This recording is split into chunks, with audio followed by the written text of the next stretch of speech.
Hello বন্ধুরা, good morning. আমি সঙ্গীতা। আমার নতুন আর একটা ব্লগে তোমাদেরকে অনেক অনেক ওয়েলকাম আর ভালোবাসা। কেমন আছো তোমরা সবাই? আশা করছি ভালো আছো আর সুস্থ আছো। আমরাও না বেশ ভালো আছি। আর আজকের দিনটি হচ্ছে শুক্রবার, আর ঘড়িতে এখন বাজে সকাল ওই 5টা নাগাদ। তোমাদেরকে সাথে নিয়ে আজকে ব্লগটা এখান থেকেই শুরু করছি। আই হোপ ব্লগটা তোমাদের একটু হলেও ভালো লাগবে। আজকের ব্লগটা হচ্ছে চিলড্রেন্স ডে স্পেশাল একটা ব্লগ।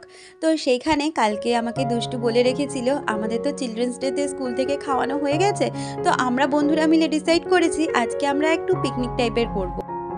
তো সেখানে সবাই সবার মতন অন্যরকম খাবার নিয়ে যাবে, একসাথে সবাই মিলে টিফিন শেয়ার করে খাওয়া দাওয়া করব। তো আমাকে কালকে বলেছিল একটু লুচি তরকারি করে দিবি। আমি বলছি দেখ এত সকালে তো লুচি তরকারি করে দেওয়াটা সম্ভব নয়, আগের দিন যেহেতু পাস্তা নিয়ে গেছে তাই পাস্তাটা আর বললাম না। কিন্তু কালকে রাত্রিবেলা না একটু বেশি করেই বলতে পারো ছোলাটা ভিজিয়েছিলাম, মানে ছোলাটা দুদিন আগে ভিজিয়েছিলাম কিন্তু করে ওঠা হয়ে ওঠেনি, তাই জন্য কালকে রাত্রিবেলা ছোলাটা করেছিলাম। আর একটু বেশি করে করেছি, যার জন্য ছোলাটা আমি রেখে দিয়েছিলাম সকালবেলা ওকে গরম করে দেবো। আর তার সাথে 5-6টা মতন পরোটা করে দিয়েছি। তাই ওই টিফিনটা করে দিয়ে ওকে কিন্তু প্যাক করে দিয়ে আমি এদিকে বাসি কাজকর্মগুলো সেরে নিয়েছিলাম। আর এদিকে দেখতেই পাচ্ছ আমার স্নান হয়ে গেছে, আর স্নানের পরে এমন একটা শীত দেয় না, তারপরে একটা হুডি পরে নিয়েছিলাম। আর এদিকে দেখো জামা কাপড়গুলো কিন্তু একের পর এক মেলে দিচ্ছি, সাথে এখন পুজোটাও সেরে নিয়েছি। আমার কি একা শীত করছে বলো? আমার গোপসোনাদেরও তো শীত করছে, তাদেরও কিন্তু সোয়েটার সাথে টুপি সুন্দরভাবে পরিয়ে দিয়েছি। আর এদিকে গাছে এখন এত কম ফুল ফুটছে, এই যে শীত পড়ে যাওয়াতে গাছে এখন অনেকই কম ফুল ফোটে। আর তবুও যে বাইরে ফুল সস্তা হয়েছে সেটাও কিন্তু নয়। আগে জানো তো 5 টাকাতেও গাঁদা ফুলের মালা পাওয়া যেত, এখন তো দেখি গাঁদা ফুলের মালা 20 টাকার নিচে নেই। তো যখন একটু সস্তা মানে 10 টাকায় পাই, তখন আমি আবার কিনে রেখে দিই 2-3টে। প্রতিদিন একটু একটু করে গাঁদা ফুল দিয়ে পুজো দেওয়া হয়, কারণ এই সাদা ফুল আর কদিন পরে কিন্তু আর ফুটবেই না। তো যাই হোক, ওইদিকে কিন্তু পুজো দিয়ে চা খেয়ে নিয়েছিলাম। হাজব্যান্ড প্রতিদিনের মতন চাটা বানিয়ে রেখেছিল। আর তারপরে এইদিকে দেখো, এইদিকে তোজোর জন্য টিফিনটা করে নিচ্ছি। আজকেও তোজোকে টিফিনে ওকে আর পরোটা করে দিইনি, ওকে যে লেচিগুলো ছিল সেগুলো দিয়েই কিন্তু আমি ওকে এই লুচি মতন করে দিয়েছি, সাথে ওই কাবলি চানাটাই দিয়ে দেবো। আমাকে মুনমন্দি কমেন্ট করেছিল, সে লিখেছিল দিদি বাচ্চাদের জন্য প্লাস্টিকের টিফিন বক্স না দিয়ে স্টিলের টিফিন বক্স দিও, হেলথের জন্য কিন্তু প্লাস্টিক ভালো না। হ্যাঁ গো, সেটা তো আমি জানি, তবে এটা কিন্তু মাইক্রোওয়েভ প্রুফ, কিন্তু এটাতে যে ক্ষতি করবে সেটা আমার জানা নেই। তবে দেখছি আমি একটা প্লাস্টিকের টিফিন বক্স কিনে দেওয়ার চেষ্টা করব। হ্যালো গাইস, আজকে চিলড্রেন ডে, তার জন্য আমি স্কুলে যাচ্ছি। কয়েকদিন ধরেই তোজো বলছিল তুমি শুধু তোমার ব্লগে নিজেই কথা বলো, আমাদের তো কারোর কথা বলো না। তাই জন্য আজকে তোজোর কথা তোমাদেরকে শুনিয়ে দিলাম। আর আজকে যেহেতু ওদের স্কুলেও চিলড্রেন্স ডে সেলিব্রেশন, তাই ওদের আজকে এরকম টাইপের ড্রেসই পরে যেতে বলেছে, মানে কালারফুল ড্রেস, যে যেমনটা পছন্দের সেরকম পরে যেতে। তো ওকে একটা সোয়েট শার্ট পরিয়ে দিয়েছি, আর ওই যে ওর বাবা ওইদিকে দিয়ে আসতে গেল। তারপরে আমি এদিকে ঘরে যে কাজগুলো আছে সেগুলো একের পর এক গুছিয়ে নিচ্ছি। আমাকে ঝিলি কমেন্ট করেছিলে, ঝিলি লিখেছিলে দি ভাই তুমি যখন পুজো করো দেখতে খুব ভালো লাগে। জানো তো আমিও আগে খুব যত্ন করে পুজো করতাম, কিন্তু আমার মেয়ে তো এখন অনেক ছোট, তাই সেভাবে এখন সময় দিতে পারি না। আমার হাজব্যান্ডই কিন্তু পুজো দিয়ে যায় ডিউটিতে যাওয়ার আগে, আমি শুধু সন্ধ্যাটা দিই। মেয়ে বড় হোক, তারপরে আমি আবার আগের মতন করে পুজো দিয়ে দেবো। হ্যাঁ গো, বাচ্চা ছোট থাকলে এই কাজটা না সত্যিই একদম হয় না। কারণ আমাদের তোজো যখন ছোট ছিল তখন তো আমার শ্বশুরমশাই বেঁচে ছিলেন, উনিই পুজোটা দিতেন। কারণ অতটা না সময় দিয়ে যে পুজো দেবো, ততক্ষণ মনে হবে আমার বাচ্চাটা কি করছে কি না করছে, এই একটা চিন্তা মাথার মধ্যে সবসময় ঘোরে। তাই জন্য বলতে পারো তোজো যতদিন না বড় হয়েছে ততদিন কিন্তু আমি পুজো সেইভাবে গুছিয়ে দিতে পারিনি। দিয়েছি, তবে সেই রকমভাবে জুত করে গুছিয়ে 1-1.5 ঘন্টা ধরে পুজো দেবো সেটা কখনোই পারিনি। ও বড় হওয়ার পরেই এই কাজগুলো এখন করতে পারি। আর কথা বলতে বলতে দেখো আমি সোজা চলে এসেছি এই ঘরে এসেই আগে জামা কাপড়গুলো একের পর এক ভাঁজ করে নিয়েছি। ও না, তার আগে এখানে যে বই খাতাগুলো ছড়ানো ছিল, আজকে তো বই খাতা নিয়েই যেতে হয়নি স্কুলে, তাই সমস্ত বই খাতা এদিকে ছড়ানো ছিল, তাই সেগুলোকে আগে গুছিয়ে নিয়েছি। আর তারপরেই চলে এসেছি জামা কাপড়গুলো গুছিয়ে নিতে। এটা গুছিয়ে নিয়ে বিছানাটা ভালো করে ঝেড়ে পরিষ্কার করে নেব, তারপরেই কিন্তু রান্নাঘরে চলে যাব। আমাকে মিঠু রানী দিভাই কমেন্ট করেছে, দিভাই লিখেছে খুব ভালো লাগলো আপনার পাস্তা বানানোর রেসিপিটা। ওটা আমি বানাইনি দিভাই, ওইটা কিন্তু দুষ্টু বানিয়েছিল।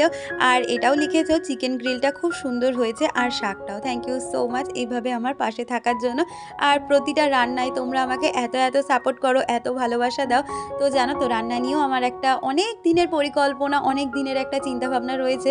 কিন্তু তার আগেও আমার জীবনে একটা অনেক বড় চিন্তাভাবনা রয়েছে, সেটা যেদিন কার্যকরী করতে পারবো, আমার জীবনে যা যা স্বপ্ন বা যা যা চিন্তা আছে সেগুলোও ধীরে ধীরে হয়তো বাস্তবায়িত করতে পারবো। আর কি জানো তো, এখনকার দিনে দাঁড়িয়ে প্রতিটা মেয়েকেই কিন্তু স্বাবলম্বী হওয়ার প্রয়োজন আছে। সেটা কিন্তু সংসার চালানোর জন্য নয় বা বাচ্চার খরচা চালানোর জন্য নয়, নিজের খরচা চালানোর জন্য। এই রকম যে নিজের খরচার জন্য কারোর কাছে 2 টাকা হাত পাতবো না, নিজের খরচ নিজের উপার্জনে করব। তো সেরকমের জন্য আমার মনে হয় এখনকার দিনে দাঁড়িয়ে প্রতিটা মেয়ের কম বেশি কিছু করার দরকার, স্বাবলম্বী হওয়ার দরকার। আর সেই কারণেই আমার ওই যে বললাম অনেক পরিকল্পনা রয়েছে, সমস্তটা তোমাদের সাথে শেয়ার করব, কিন্তু ধীরে ধীরে আগে এক একটা বাস্তবায়িত হোক তারপর। আর এদিকে দেখো জামা কাপড়গুলো ভালো করে গুছিয়ে নিয়ে সোফাটাকেও টান টান করে দেব। আর প্রতিদিনের মতন এই দুটো ঘর গুছিয়ে রেখে তারপরেই কিন্তু রান্নাঘরে যাব। আসলে ঘর বাড়ি গুছানো থাকলে রান্নাঘরে যতটাই সময় কাটুক না কেন, সমস্যা কিন্তু হয় না। আর জানো তো, আজকে না ভাবছি মাথায় একটু নিম পাতা দেবো। প্রথমে ভেবেছিলাম লেবু দেবো, কিন্তু আমার ননদ বলল যে লেবু দিলে কিন্তু স্ক্যাল্প অনেক ড্রাই হয়ে যায়, আর কিন্তু ড্যান্ড্রফ সেরকম একটা কমে না। যেহেতু এটা একটা ফাঙ্গাল ইনফেকশন, সেক্ষেত্রে কিন্তু নিম পাতা অ্যান্টিবায়োটিকের কাজ করে। তো সেক্ষেত্রে ভেবেছিলাম কি আজকে নিম পাতা দেবো। তো হাজব্যান্ডকে বললাম একটু নিম পাতা এনে দেবে কারোর বাড়ি থেকে। তো আমাদের পাড়াতে অনেকের বাড়িতে নিম পাতা গাছ রয়েছে। তো ও বললো ঠিক আছে আমি এনে দেবো। তাই এই কাজগুলো করে আজকে না সেরকম একটা রান্নাবান্না করবো না। আজকে হাজব্যান্ড বাজার থেকে এনেছে লোটে মাছ, তোমাদের দেখাচ্ছি সেটা পরে। তো লোটে মাছের ঝুড়ো করব আর ডাল করব, এরকমই রান্নাবান্নার আজকে হালকা পর্ব রয়েছে। কারণ বিকালে রয়েছে জমজমাটে একটা রান্নাবান্নার পর্ব, যেহেতু চিলড্রেন্স ডে, ওদের মানে উপলক্ষে তো কিছু আমাকে করে দিতেই হবে। তো সেই জন্য। আর এদিকে দেখো বাজার থেকে আনা হয়েছিল ফুলকপি, টমেটো, বেগুন, ধনেপাতা। ফুলকপিটা আনা হয়েছে সম্পূর্ণ করে ঝাল সুজি খাওয়ার জন্য, কারণ আমার হাজব্যান্ড না এই শীতের সময় ঝাল সুজি খেতে খুব পছন্দ করে। আমার শাশুড়ি মা ওকে বানিয়ে দিত, এখন আমিই বানিয়ে দিই।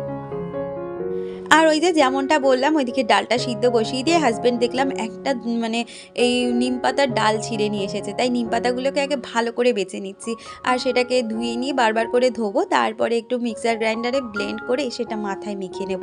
কিন্তু মাথায় না এখন মাখবো না, ভাবছি রান্নাবান্নাটা কমপ্লিট করে তারপরে মাথায় মাখবো। কারণ এখন মাথায় যাই দিই না কেন, ঠান্ডা কিন্তু লেগেই যাবে। একেই এখনও ঠান্ডাটা কমেনি, তো সেই কারণে এগুলো করে রেখে দিচ্ছি। তারপরে একটার পর একটা রান্না সেরে নিয়ে তারপরে রোদ্রে বসে এইটা রেখে ওই 1 ঘন্টা মতন রাখবো, তারপরে আবার শ্যাম্পু করে নেব।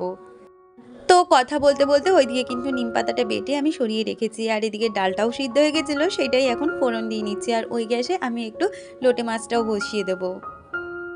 আমাকে ববি কুকিং চ্যানেল থেকে কমেন্ট করেছে, সে লিখেছে খুব সুন্দর ভিডিওটা, থ্যাংক ইউ সো মাচ। আর মিতালিদি কমেন্ট করেছে, দিদি লিখেছে খুব ভালো লাগলো ভিডিওটা, রান্নাগুলো দারুণ হয়েছে, রাতে কাবাবও আরও ভালো লাগলো। তোজো কেমন আছে? খুব ভালো থেকো, ভালোবাসা নিও। তোজো খুব ভালো আছে, তোমার জন্যই কিন্তু তোজোকে প্রতিদিন আমি ভিডিওতে দেখানোর চেষ্টা করি। আজকে তো তোজো বাবুর কথাই শোনো, কত পাকা পাকা কথা বলতে পারে এখন। আর দেখো কথা বলতে বলতে ডালটা কিন্তু করে নিয়েছি, করেছিলাম মুসুর ডাল, টমেটো আর ধনেপাতা দিয়ে। আর আজকে রাত্রিবেলা তো দেখতেই পেয়েছিলে কি বানিয়েছিলাম, ভিডিওর প্রথমেই দেখিয়েছিলাম। আজকে রাত্রিবেলা বানাবো হচ্ছে পিৎজা। তো সেই কারণে না পিৎজার জন্য আর সসটা কিনিনি, সসটা আমি বাড়িতেই বানিয়ে নিই। কারণ ওই শেজওয়ান সসটা আমি বাড়িতে ভালোই বানাই, আর বাইরে থেকে যেই শেজওয়ান সসটা কেনা হয় সেটা কিন্তু প্রচণ্ড ঝাল হয়। তাই জন্য আমি কিন্তু সবসময় পিৎজা সসটা বাড়িতেই বানাই। তার জন্য টমেটোগুলোকে সিদ্ধ করে নিয়েছি, আর ওদিকে কিন্তু লোটে মাছটাও বসিয়ে দিয়েছি। আর ওদিকে টমেটো সিদ্ধ হওয়ার পরে ভাতও বসিয়ে দিয়েছিলাম। আর পিৎজা বানানোর জন্য বেশ কিছু জিনিস অর্ডার করার ছিল, যেগুলো ব্লিঙ্কিট থেকে অর্ডার করে নিয়েছি। এই যে 2টো পিৎজা বেস। প্রথমে ভেবেছিলাম আমি আজকে হাতেই বেসগুলো বানিয়ে নেবো, তো হাজব্যান্ড বললো হাতে বানানো মানে অনেকটাই ঝামেলা।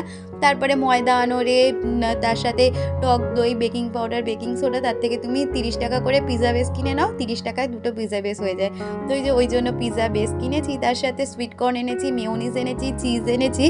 আর আজকে না আর চিকেন দিয়ে কোনো রকমই পিৎজা বানাবো না, আজকে একটু ট্রাই করলাম মাশরুম পিৎজা, তো তার জন্য মাশরুমও অর্ডার করেছিলাম। আর দুপুরে লাঞ্চ করে তাড়াতাড়ি করে সন্ধে দিয়ে সোজা চলে এসেছিলাম রান্নাঘরে। আজকে প্রথমেই করেছিলাম কিছুটা না লোটে মাছ ম্যারিনেশন করে রেখেছিলাম, যেটা দিয়ে কিনা লোটে মাছের চপ বানিয়েছিলাম। ওইদিকে চপটা ফ্রাই করছি আর এদিকে আমি কিন্তু মাশরুমটাকে রান্না করে নিয়েছি, সাথে ওইদিকে সুইট কর্নটাকে সিদ্ধ করে রেখেছি। আর এই দেখো লোটে মাছের চপটা একদম রেডি। তোমরা চাইলে এই রেসিপি আমি কোনো পরবর্তী ভিডিওতে দিয়ে দেবো। আর পিৎজার রেসিপি এর আগে অনেক ভিডিওতে শেয়ার করেছি, তাই আজকে আর শেয়ার করলাম না। আজকের ভিডিওটা এই পর্যন্ত রাখছি, দেখা হচ্ছে পরবর্তী ভিডিওতে।